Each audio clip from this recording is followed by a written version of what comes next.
Dans cet espace spécialement équipé pour stimuler les sens, les enfants sont libres de toucher, bouger, regarder, écouter. Une atmosphère qui plaît particulièrement à Lilou, qui vient régulièrement depuis la mise en place de cette salle. C'est la 4e fois. Et pourquoi tu demandes à venir ? Parce que je me sens bien et puis aussi j'ai des petites choses dans ma vie qui me dérangent. Donc j'aime bien venir ici, ça me permet d'être plus concentrée après quand je repars au travail. Se concentrer mais aussi s'apaiser. Le concept hollandais Snozelen, qui date des années 70, consiste à rechercher un état de bien-être permettant de réguler ses émotions. En UPPE, c'est une unité psychothérapeutique petite enfance avec des enfants qui ont entre 0 et 3 ans. Et le fait d'être dans une salle un peu plus contenante, voilà, ça permet de diminuer ça. Et pour les bébés, du coup, ça permet de vraiment travailler dans encore une fois, dans une lumière un peu contenante avec le parent. Là, il va s'agir vraiment de soutenir le désir propre de l'enfant et de l'amener à, par lui-même, choisir des objets, des supports mis à sa disposition donc, dans l'espace Snozelen en fonction de son vécu du moment et de ses ressentis psychocorporels.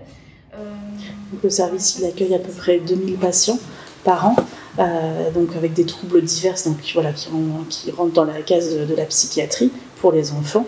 Donc voilà, ça peut être des troubles tels que l'autisme, des retards assez globaux au niveau de leur développement, tout ce qui est aussi voilà, carence affective, éducative ou des traumatismes assez sévères dans l'enfance qui du coup, voilà, engendre des troubles au niveau psychiatrique. La dichotomie du bébé, donc les troubles respiratoires, les intolérances au gluten.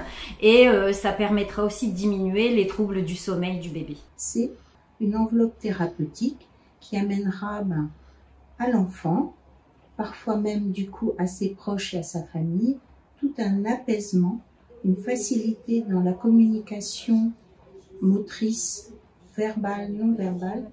Et ça permet à l'enfant comme ça de s'installer dans une relation qui est plus sécure.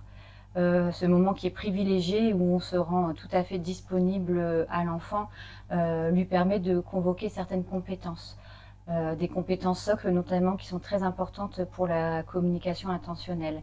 Donc ces compétences peuvent être par exemple le regard, qui est le précurseur des premiers échanges. Ça peut être aussi le partage d'attention, ou alors l'imitation qui a une grande dimension socialisante.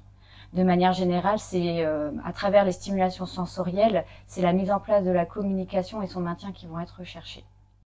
La salle Snozelen, c'est un projet qui nous tient vraiment à cœur au niveau du service parce que c'est quelque chose qui manque tout simplement et c'est vrai que voilà, ça offrirait vraiment une opportunité de soins qui serait très très riche pour nous parce que voilà, ça pourrait du coup offrir une offre de soins du coup qui serait hyper adaptée en fait sur toute la population qu'on accueille, donc aussi bien voilà, de la maman enceinte, le bébé, l'enfant et l'adolescent. C'est vrai que ça, voilà, on va pouvoir travailler sur 3 axes, donc tout ce qui est relationnel, sensoriel et puis tout ce qui est bien-être et détente.